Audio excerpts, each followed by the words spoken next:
অবশেষে জামিনে মুক্তি পেয়েছেন নারায়ণগঞ্জ সিটি কর্পোরেশনের সাবেক মেয়র ডক্টর সেলিনা হায়াত আইভী। বুধবার রাত 10টার পর গাজীপুরের কাশিমপুর কারাগার থেকে জামিনে মুক্তি পান তিনি।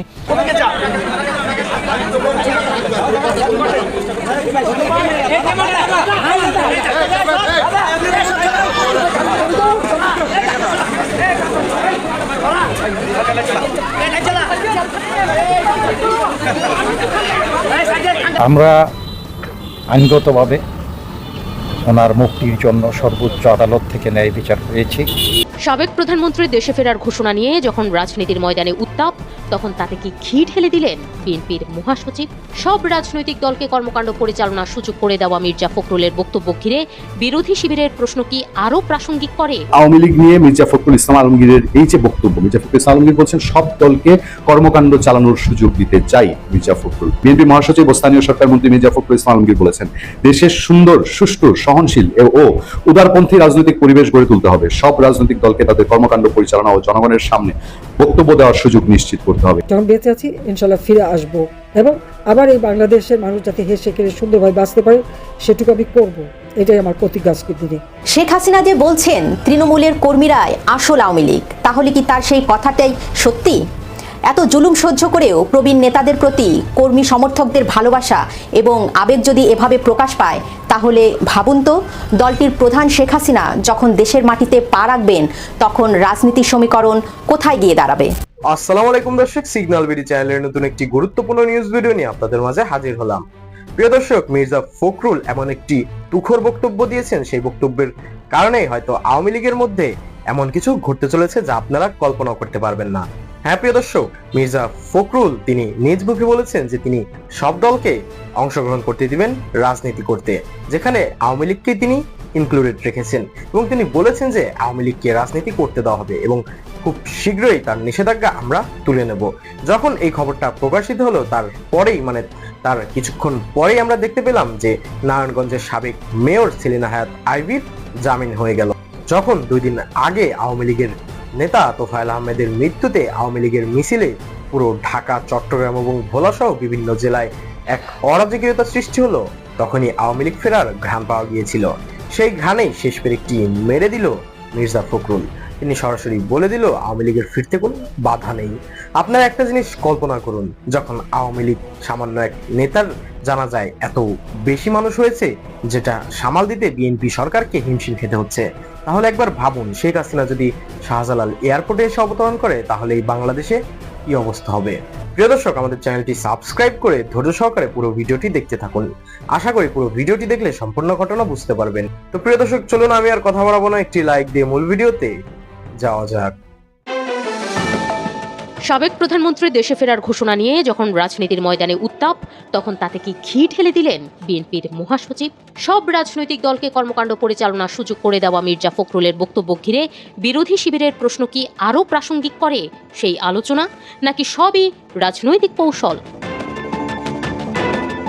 3 জুন ঠাকুরগাঁওয়ের নবগঠিত ভুল্লি উপজেলাধীন কুমারপুর বিদ্যালয় মাঠে আয়োজিত গণসংবর্ধনা অনুষ্ঠানে প্রধান অতিথির বক্তব্য রাখেন স্থানীয় সরকার, পল্লী উন্নয়ন ও সমবায় মন্ত্রী ও বিএনপির মহাসচিব মির্জা ফখরুল ইসলাম আলমগীর।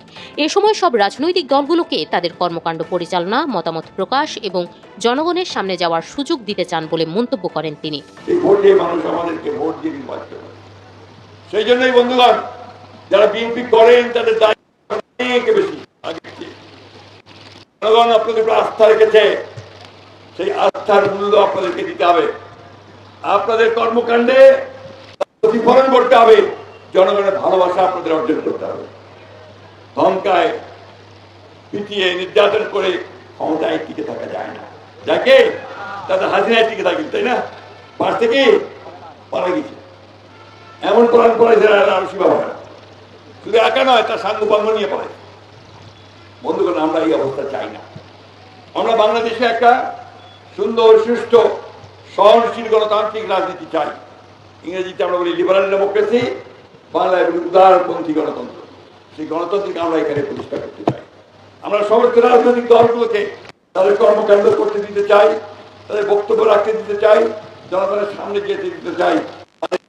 জনগণ বেছে দিবে। আমরা সংসদকে কার্যকরী করতে চাই। বিএনপির মহাসচিবের এই বক্তব্য সাড়া ফেলে রাজনৈতিক মহলে। মির্জা ফখরুলের সব দলের মধ্যে আওয়ামী লীগ আছে কিনা তা জানতে চেয়ে পোস্ট দেন এনসিপির সার্জিস আলম। পোস্টে 1 ঘন্টার মধ্যে লাইক পড়ে 15,000 আর হা রিয়েক্ট দেন 11,000 ব্যবহারকারী। বিএনপি মহাসচিবের বক্তব্য এবং সেই বক্তব্য ঘিরে পাল্টা প্রশ্নের মধ্যেই সংবাদ মাধ্যমের শিরোনাম, নারায়ণগঞ্জের সিটির সাবেক মেয়র ও আওয়ামী লীগ নেত্রী সেলিনা হায়াত আইভি দীর্ঘদিন কারাগারে বন্দী থাকার পর রাতে গাজীপুর কাশিমপুর কেন্দ্রীয় নারী কারাগার থেকে মুক্তি পেয়েছেন তিনি। এখন প্রশ্ন হচ্ছে, রাজনীতির অঙ্কটা কি সত্যিই জটিল, নাকি দুইয়ে 4 মেলানোর চেষ্টা করতে পারেন পতিত নেতাকর্মীরা? মৃত্যু চিরন্তন, কিন্তু কিছু মৃত্যু কেবল একটি জীবনের অবসান ঘটায় না, বরং পেছনে রেখে যায় একটি মহাসমুদ্রের মতো প্রশ্ন। মৃত্যুর ঠিক কিছুদিন আগে যখন তিনি গুরুতর অসুস্থ অবস্থায় হাসপাতালের জীবনের শেষ দিনগুলো পার করছিলেন, ঠিক তখনও তার বিরুদ্ধে জারি হয়েছিল গ্রেপ্তারের নির্দেশ। সব ভয়, শঙ্কা আর আইনের বেড়াজাল উপেক্ষা করে তিনি চলে গেলেন না ফেরার দেশে। তিনি বীর মুক্তিযোদ্ধা তোফায়েল আহমেদ, 69-এর গণ অভ্যুত্থানের মহানায়ক। কিন্তু মৃত্যুর পরও যেন শেষ হলো না রাজনীতির প্রতিশোধ। উনি আওয়ামী লীগ করতেন, কিন্তু বিএনপির যখন বিরোধী তখন ভোলায় ফোন করেছেন, বলছেন ফখরুল ইসলাম আলমগীর উনি আসতেছে ভোলায়, মনে করবা ওবায়দুল কাদের আসতেছে, আমার বাসায় থাকবে সে, খাওয়া দাওয়া সবকিছু আমি বলে দিছি, ঘুরি করবে। এই ছিলেন তোফায়েল আহমেদ। নিজ জন্মভূমি ভোলায় জানাজা করতেও বাধা দেওয়া হলো।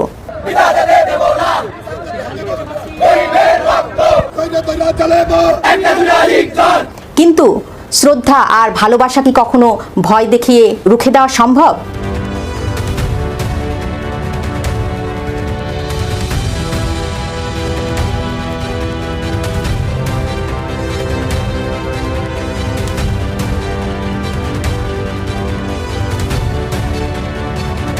ইতিহাস সাক্ষী, শত বাধা ভয় উপেক্ষা করে ভোলার মাটিতে নেমেছিল হাজার হাজার মানুষের ঢল।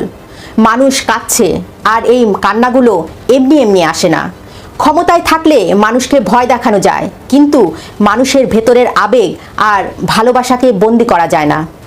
ভোলার তোফায়েল আহমেদ থেকে শুরু করে ঠাকুরগাঁয়ের চিত্রটা যেন একই সূত্রে গাঁথা। ঠাকুরগাঁয় 2 আসনের 7 বারের নির্বাচিত সংসদ সদস্য আওয়ামী লীগের প্রবীণ নেতা বীর মুক্তিযোদ্ধা দবিরুল ইসলাম, তার জানাজায় মানুষের যে উপচে পড়া ঢল ছিল তা যেন এক নীরব বার্তা দিয়ে গেল। যে আওয়ামী লীগকে গত 2024 সালে 5 আগস্টের পর রাজনৈতিকের মাঠ থেকে পুরোপুরি মুছে ফেলার চেষ্টা চলছে, এই মানুষের ঢল কি প্রমাণ করে না যে আওয়ামী লীগ এখনও এই দেশের মাটি ও মানুষের হৃদয়ে গভীরে অবস্থান করছে? এই জানাজার সবচেয়ে মর্মস্পর্শী দৃশ্যটি ছিল অন্য জায়গায়।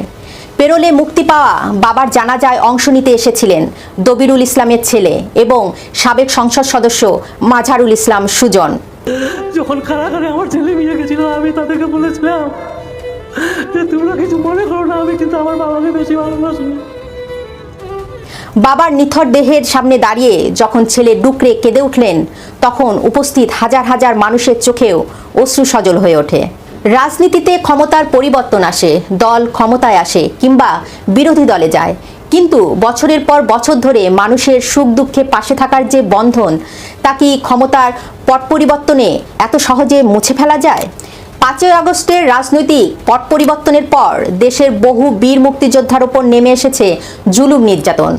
অনেকের বিরুদ্ধে মামলা হয়েছে, বহু মুক্তিযোদ্ধাকে বিনা বিচারে কারাগারে বন্দী রাখা হয়েছে, যাদের একমাত্র অপরাধ তারা আওয়ামী লীগের রাজনীতির সাথে যুক্ত ছিলেন। কিন্তু এক অদ্ভুত দ্বিচারিতা লক্ষ্য করা যাচ্ছে তাদের মৃত্যুর পর। যে মুক্তিযোদ্ধাকে জীবদ্দশায় আওয়ামী লীগ করার দায়ে বা রাজনৈতিক প্রতিহিংসার কারণে জেলে বন্দী রাখা হচ্ছে, মৃত্যুর পর সেই একই রাষ্ট্র তাকে দিচ্ছে সর্বোচ্চ রাষ্ট্রীয় সম্মাননা, অর্থাৎ গার্ড অফ অনার। এ যেন রাষ্ট্রের এক অদ্ভুত দ্বিচারিতা। যে রাষ্ট্র বেঁচে থাকতে একজন মুক্তিযোদ্ধার ন্যূনতম নাগরিক অধিকার বা সম্মান নিশ্চিত করতে পারছে না, সেই রাষ্ট্রই মৃত্যুর পর তার কফিনে জাতীয় পতাকা জড়িয়ে রাষ্ট্রীয় সেলুট দিচ্ছে। প্রশ্ন জাগে, এতে কি সত্যি বীর মুক্তিযোদ্ধাদের প্রতি প্রকৃত সম্মান জানানো হয়, নাকি এটি কেবল একটি নির্মম আনুষ্ঠানিকতা? এখানেই শেষ নয়। অন্তর্বর্তীকালীন সরকার থেকে শুরু করে বর্তমান বিএনপি সরকার, জামাত, এনসিপি দাবি করে গত 15 বছরে শেখ হাসিনা সরকার ছিল সম্পূর্ণ ফ্যাসিস্ট। যদি সেই তত্ত্বকেই আমরা সত্য বলে ধরে নিই, তবে একটি আইনি প্রশ্ন কিন্তু এড়ানো যায় না। বীর মুক্তিযোদ্ধাদের মৃত্যুর পর এই যে রাষ্ট্রীয় মর্যাদায় শেষ বিদায় বা গার্ড অফ অনার জানানোর যুগান্তকারী নিয়ম কিন্তু শেখ হাসিনার ইচ্ছাতেই হয়েছিল। 5ই আগস্টের পর থেকে বাংলাদেশের রাজনৈতিক অঙ্গনে একটি বয়ান খুব জোরালোভাবে প্রচার করা হচ্ছে। বিএনপি, জামাত এবং সমমনা দলগুলো প্রায় প্রতিদিনই উচ্চস্বরে আওয়াজ তুলছে যে আওয়ামী লীগ একটি ফ্যাসিস্ট দল এবং এর কোনো রাজনৈতিক অধিকার থাকা উচিত নয়। কিন্তু রাজনীতি কেবল প্রেস ক্লাবের বক্তব্য কিংবা টকশোর টেবিলে নির্ধারিত হয় না। রাজনীতির আসল পরীক্ষাগার হলো জনমানুষের মন। তোফায়েল আহমেদ কিংবা দবিরুল ইসলামের মতো নেতাদের মৃত্যুতে সাধারণ মানুষের এই যে স্বতঃস্ফূর্ত অংশগ্রহণ, চোখের জল আর আবেগ, তা কিন্তু অন্য কথা বলছে। এটি প্রমাণ করে শত নির্যাতন, প্রচার, প্রপাগণ্ডা এবং মামলা হামলার পরও সাধারণ মানুষের একটি বড় অংশের মধ্যেও আওয়ামী লীগের তৃণমূল নেতাদের গ্রহণযোগ্যতা এখনও ফুরিয়ে যায়নি। একটি রাজনৈতিক দলকে রাষ্ট্রযন্ত্র ব্যবহার করে সাময়িকভাবে কোণঠাসা করা সম্ভব, তাদের কার্যক্রম বন্ধ করে দেওয়া সম্ভব, নেতাদের জেলে রাখা সম্ভব, কিন্তু 52 থেকে 71-এর রক্তক্ষয়ী সংগ্রামের মধ্য দিয়ে যে দলের জন্ম, যে দল দেশের স্বাধীনতার নেতৃত্ব দিয়েছে, তার শেকড় উপড়ে ফেলা এত সহজ নয়। মানুষের এই আবেগ আর ভালোবাসা কোনো জোর করে আদায় করার জিনিস নয়, এটি দীর্ঘদিনের রাজনৈতিক সম্পর্কের ফসল। যারা ভেবেছিলেন 5ই আগস্টের পর আওয়ামী লীগ এদেশের মাটি থেকে কর্পূরের মতো উড়ে যাবে, প্রবীণ নেতাদের জানা যায় মানুষের ঢল তাদের সেই সমীকরণকে বড় ধরনের ধাক্কা দিয়েছে। আজ যারা আওয়ামী লীগকে মাঠছাড়া ভাবছেন, তারা হয়তো ভুলে যাচ্ছেন দলটির সভাপতি শেখ হাসিনার রাজনৈতিক কারিশমা এবং কামব্যাক করার ইতিহাস। দেশের ভেতরে যখন এই প্রবীণ নেতাদের প্রতি মানুষের ভালোবাসা এবং আবেগ এখনও এভাবে প্রকাশ পাচ্ছে, তখন দলটির প্রধান শেখ হাসিনা যখন দেশের মাটিতে পা রাখবেন, তখন এদেশের রাজনীতির সমস্ত সমীকরণ যে ওলটপালট হয়ে যাবে তা বলার অপেক্ষা রাখে না। সমস্ত নিষেধাজ্ঞা, সমস্ত আইনি জটিলতা আর রাজনৈতিক প্রচারণাকে এক নিমিষেই ধূলিসাৎ করে দিতে পারে জনগণের এই সুপ্ত আবেগ। আওয়ামী লীগের এই জনভিত্তি এবং নেতাদের প্রতি মানুষের ভালোবাসা কি আগামী দিনে এক নতুন রাজনৈতিক বসন্তের ইঙ্গিত দিচ্ছে? আমি শুধু সকল নেতাকর্মীকে এটাই বলবো যে যারা আপনার মা বাবার গায়ে হাত তুলেছে বা অত্যাচার নির্যাতন করেছে, যার জন্য মাকে হারাতে হলো, বাবাকে হারাতে হলো, এদের কিন্তু ক্ষমা নাই। তাদের কথা মনে রাখতে হবে, এই অত্যাচারীদের কথা। এই অত্যাচারীদের উপযুক্ত বিচার ইনশাল্লাহ আমরা করবো, আইনের শাসন আমরা প্রতিষ্ঠা করবো। 21 আগস্ট গ্রেনেড হামলা থেকে শুরু করে বারবার বেঁচে গেছে, এবারও সেই অবস্থা। তখন আমি জানি যে আমি টুঙ্গে পাড়া যাচ্ছি, কিন্তু যখন আমরা বর্ডার ক্রস করি তখন আমাকে জানানো হলো, আমাকে আমাদের পিজিআর, SSF এবং আমার মিলিটারি সেক্রেটারি বললো যে না, আমরা অমুক জায়গায় যাচ্ছি, নাহলে আপনাকে বাঁচাতে পারবো না। তাহলে বাচ্চাটাই কি জীবনের সব? সেই থেকে এই প্রবাসী বঙ্গবন্ধুর স্মৃতি জাদুঘর ধ্বংস, 32 নম্বর আগুন দিল, এরপরে আবার বুলডোজার দিয়ে ভাঙা, আর এখন পর্যন্ত ওই ভাঙা ইটের বাড়িটাও তাদের ভয়। কেন ভয়? সেটা আমার প্রশ্ন। ওখানে তো কিছু নাই, সবই তো লুট করে নিয়ে গেছে, সব স্মৃতি শেষ। যেটুকু আমরা বেঁচে ছিলাম, আমরা তো এই বাড়িটা ভোগ করতে যাইনি দুই বোন, আমরা তো জনগণকে দান করে দিয়েছিলাম। আর ওই ট্রাস্ট ফান্ডে কত ছেলে মেয়েদেরকে পড়াশোনা, কত সাহায্য করেছে। গ্রেনেড হামলা আহত নিহত পরিবার থেকে শুরু করে দুস্থ পরিবারদের সাহায্য, কোভিডের সময় 5 কোটি টাকা দিয়ে ফান্ড করে দিয়েছি PMOতে মানুষকে সাহায্য করতে। ভূমিহীনদের ঘর করার জন্য ওই ট্রাস্ট ফান্ডে থেকে 5 কোটি টাকা দিয়ে ফান্ড তৈরি করে দিয়েছি, ভূমি কিনে, জমি যাতে কিনে সেই ভূমিহীনদের ঘর বাড়ি করা যায়। 8 লক্ষ পরিবারকে আমরা ঘর দিয়েছি বিনামূল্যে, যেটা আব্বা শুরু করেছিলেন প্রথম। তো অপরাধটা কি করলাম সেটাই তো প্রশ্ন। আর এই যে আওয়ামী লীগের নেতা কর্মীদের উপর অত্যাচার, তাদের কি অপরাধ? আওয়ামী লীগ ক্ষমতায় ছিল বলেই তো দেশটা উন্নতি হয়েছিল, আর আওয়ামী লীগে প্রতিষ্ঠিত হয়েছিল বলেই তো বাংলাদেশ স্বাধীন হয়েছে জাতির পিতা বঙ্গবন্ধু শেখ মুজিবের নেতৃত্বে। আর সেই আওয়ামী লীগ নিষিদ্ধ করবে সাধ্য কার? তাদের কোনো সাধ্য নাই, কারণ তারা অবৈধ। জিয়াউর রহমান থেকে শুরু করে সবই তো অবৈধ ক্ষমতা দখলকারী। এই যে বিশ্ব বাটপার ইউনুস, সেটাও তো অবৈধভাবে ক্ষমতা দখলকারী। 2026 সাল 12 ফেব্রুয়ারি নির্বাচন হলো, সেটা তো প্রহসনের নির্বাচন। আওয়ামী লীগকে বাদ দিয়ে, অর্থাৎ 53% উপরে ভোটারকে বাদ দিয়ে ইলেকশন, এখানে বৈধতা কোথায়? ঠিক 12 ফেব্রুয়ারির সেই সান্ধ্যকালীন ভোটে নির্বাচিত হয়ে যে ক্ষমতা এসছে যে তারেক, সে তারেকও তো সে গ্রেনেড হামলার আসামি, অর্থ পাচার করার আসামি, দুর্নীতির জন্য সাজাপ্রাপ্ত আসামি, 10 টাকা অস্ত্র চোরাকারবারির আসামি, আর ইনুস ছিল লেবারদের অর্থ আত্মসাৎকারী সাজাপ্রাপ্ত আসামি। আসামিদের রাজত্ব শুরু হয়ে গেছে বাংলাদেশে আজকে, যে জন্য মামলা হামলা এগুলোই চলছে, আর মানুষের ভাগ্য পরিবর্তন নাই। হাজার হাজার শিশু মারা যাচ্ছে টিকার অভাবে, মানুষ খেতে পারে না, লক্ষ লক্ষ শ্রমিক বেকার, দিনমজুর রিক্সাওয়ালা, তারা মাথা ঘাম পায়ে ফেলে একবার খাবার জোটাতে পারে না, কৃষক উৎপাদিত পণ্যের মূল্য পায় না, সার পায় না। এই অবস্থা বাংলাদেশে, চরমভাবে বাংলাদেশটাকে ধ্বংসের দিকে নিয়ে গেল কেন? সেটাই আমার প্রশ্ন।